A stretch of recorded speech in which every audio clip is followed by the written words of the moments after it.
सभ्यता का सवाल है और दो रास्तों की लड़ाई का सवाल है और इसका उत्तर मिलना अभी बाकी है। यहाँ पर कुछ खास सवाल भी हैं। अभी एक दलित छात्र को मैं सुन रहा था, वो आकर के मुझसे मिले भी थे जहाँ हम रहते हैं और हम उनके साथ हैं। आप बाहर लड़ रहे हैं, हम भी भीतर लड़ ही रहे हैं। आज हमने तय किया था, इंडिया गठबंधन के लोगों ने, तिरंगा झंडा और फूल देने का बीजेपी के सांसदों को, उनके मंत्रियों को। कुछ प्रेस वालों ने पूछा भी कि इसका मतलब क्या है। हमने कहा कि ये फूल स्वाभाविक रूप से प्रेम का संदेश दे रहा है और ये झंडा संविधान का संदेश दे रहा है, लोकतंत्र का संदेश दे रहा है। तो एक संघर्ष चल रहा है लगातार अंदर भी। अब तो सत्ता पक्ष पार्लियामेंट का सेशन बुला करके और वो सदन नहीं चले इसके लिए कोशिश करता रहता है। हम लोग आवाज़ उठाने के लिए आए हैं देश भर की। देश भर में जो दलितों के खिलाफ, महिलाओं के खिलाफ, धार्मिक अल्पसंख्यकों के खिलाफ, भाषाई अल्पसंख्यकों के खिलाफ जो कार्रवाई चल रही है, भेदभाव की, असमान व्यवहार की, इसकी हम निंदा करते हैं।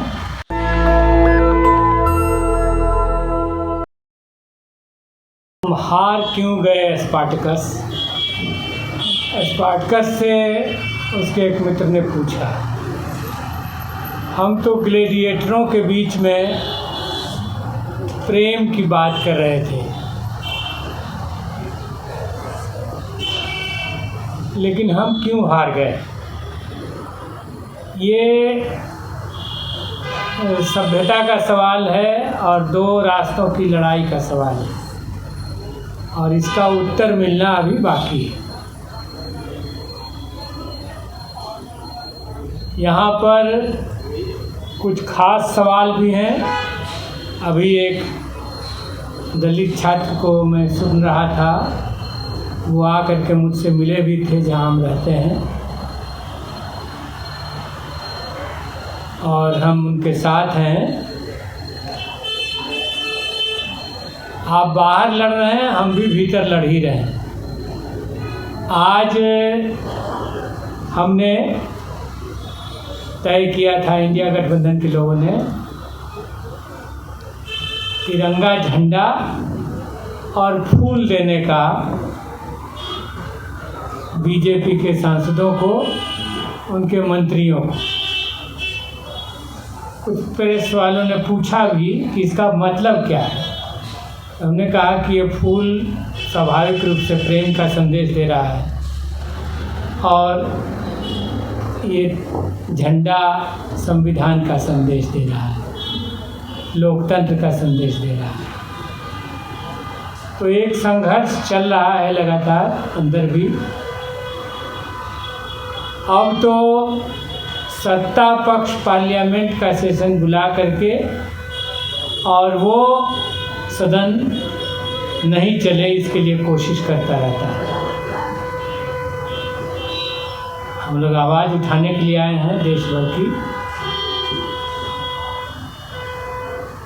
देश भर में जो दलितों के खिलाफ, महिलाओं के खिलाफ, धार्मिक अल्पसंख्यकों के खिलाफ, भाषाई अल्पसंख्यकों के खिलाफ जो कार्रवाई चल रही है,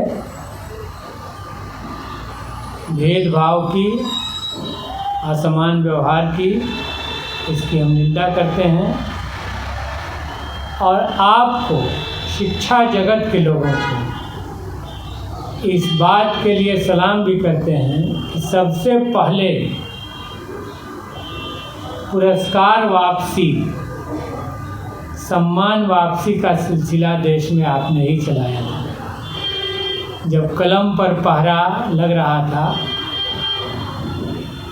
तो आपने ही वो अभियान शुरू किया था। और कल भी जो जेल में बंद छात्र हैं उनके रिहाई की मांग पर आंदोलन जंतर मंतर पर था, तो कल भी हमने कहा कि तानाशाहियाँ कितनी भी कठोर और निर्मम हो, ये जमातें रुकने वाली नहीं हैं। ये जमातें जुटेंगी दुनिया के हर कोने में और अपनी बात उठाएंगी। शिक्षा के क्षेत्र में निश्चित रूप से एक षड्यंत्र के तहत नई शिक्षा नीति भी जो लाई गई, तो उसमें बाजारीकरण और उसका भगवाकरण दोनों कोशिश चल रही है। आरएसएस के मतलब तय प्लान में 20 साल, 22 साल, 25 साल के दिमाग पर नहीं, 17 और 18 साल के दिमाग पर अटैक करना है। ये स्ट्रेटजी का अभी रिसेंट मॉडल उनका यही है। बिहार शरीफ में जो पिछले वर्ष या उसके पिछले वर्ष जो दंगे हुए बिहार शरीफ में सासाराम, तो 16 साल, 17 साल, 18 साल के नौजवानों को चुना गया। चलो मोटरसाइकिल में तुम्हारा तेल भरवा देते हैं और जेब में कुछ रुपया भी दे देते हैं, तुमको बस बिहार शरीफ चलना है घूमने के लिए। लड़के हैं, उत्साहित हैं, कच्ची उम्र है, वहाँ जुटे और फिर वहाँ बवाल काटा गया और भयंकर दंगे हुए, उत्पात हुए।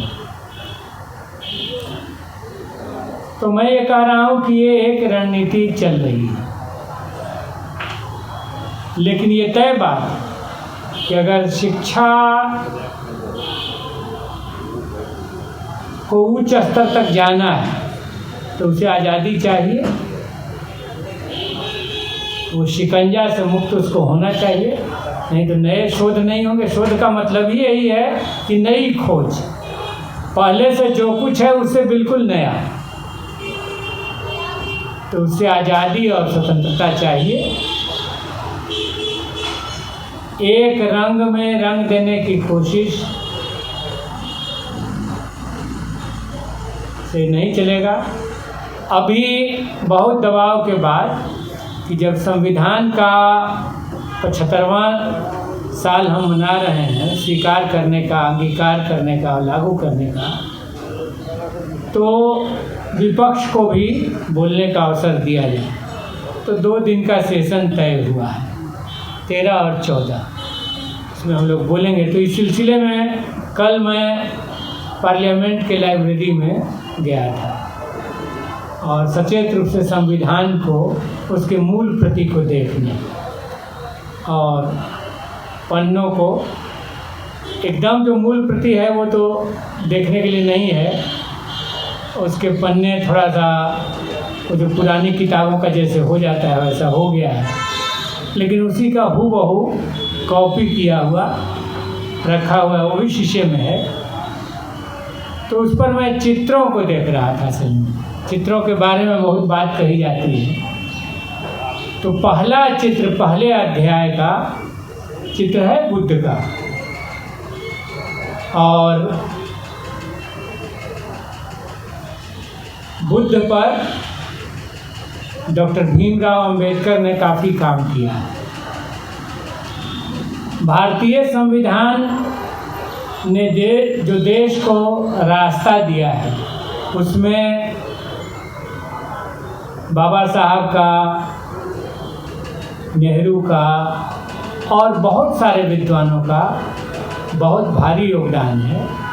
और बुद्ध इसीलिए पहले अध्याय का है। बुद्ध पर डॉक्टर साहब की किताब भी है, बुद्ध और उनका धम्म।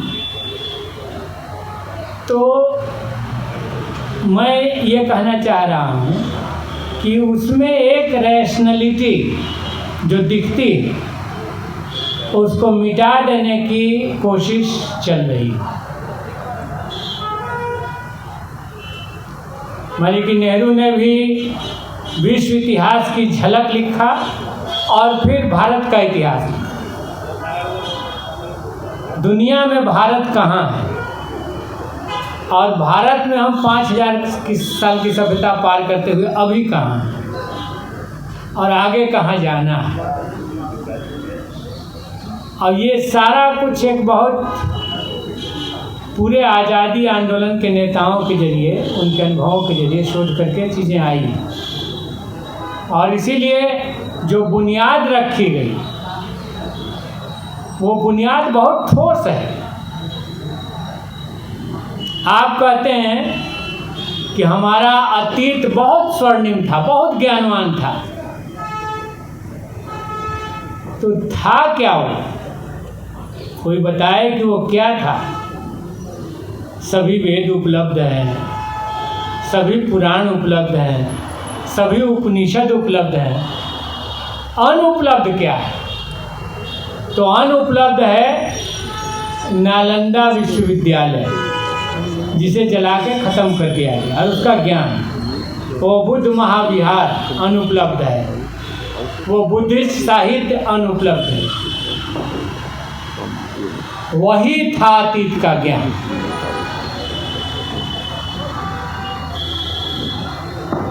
और वो तार्किक था,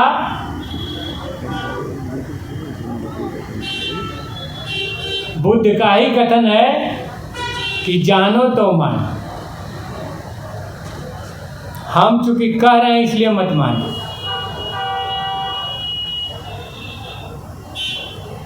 मरने के बाद कोई जीवन नहीं है, कोई स्वर्ग नरक नहीं है। इसी जीवन को बेहतर बनाना है।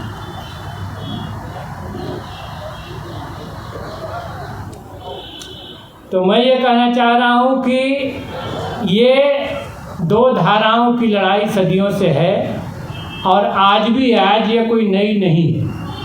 हम सब जूझ रहे हैं ब्राह्मणवादी विमर्श से, उसकी सांप्रदायिकता से, उसके दलित विरोधी, महिला विरोधी, हर पक्ष में। या यह देश जो विविधता पूर्ण है, इसको एकाकार करने की, उसके फेडरल स्ट्रक्चर को तोड़ देने की हर स्तर पर एक लड़ाई चल रही है। और मैं इन लड़ाइयों में, चाहे कल आया या आज आपके बीच हूँ, तो हम भी एक संभावना, एक रास्ता ढूंढते रहते हैं और कोशिश करते हैं कि आप बाहर ये लड़ाई जारी रखें। हम आपकी आवाज़ भरसक बनने की कोशिश में पार्लियामेंट के भीतर मौजूद रहेंगे। नेशनल दस्तक की आपसे गुजारिश है कि अगर इसको बचाना चाहते हैं तो नेशनल दस्तक को सब्सक्राइब करने के लिए रेड कलर के सब्सक्राइब बटन को दबाएं, फिर बेल आइकन की घंटी दबाएं। नेशनल दस्तक को बचाने के लिए बहुत ज़रूरी है कि हर खबर को शेयर करें, लाइक करें, कमेंट जरूर करें।